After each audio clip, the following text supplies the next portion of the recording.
I think that this is a very complex version of Noah, and I think that's really very interesting. It begins.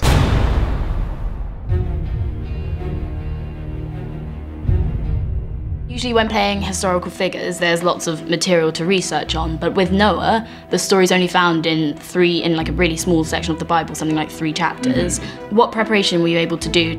Well, I reread the story, looked into the aftermath of my character, and I guess the other characters as well, and everything that happens after the script, but pretty much, Darren Aronofsky and Ari Handel were both like our search engines for the film. Any questions that we had, I just went over to them and asked away. And what can you tell us about Darren Aronofsky's approach to filmmaking? I mean, he's an amazing actors director, so he works with actors really well. And sometimes you find that some directors are good with actors and some directors are really good visually.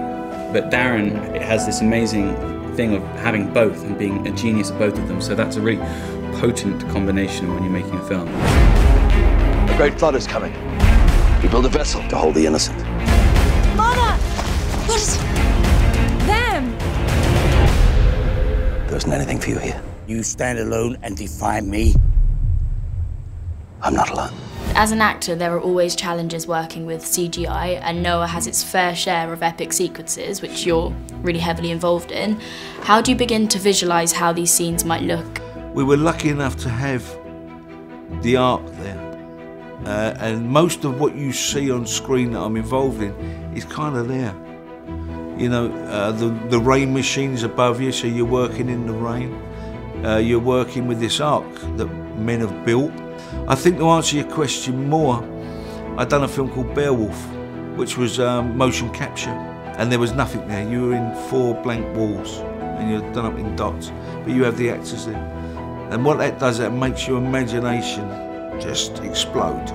Films that depict religious tales always come with a lot of controversies. Were you kind of conscious of that as an actor? No, I don't think about it. I'm telling a story. I think when you are doing something that's biblical or religious, I think you have to be respectful to everybody's beliefs, but the belief is a creator.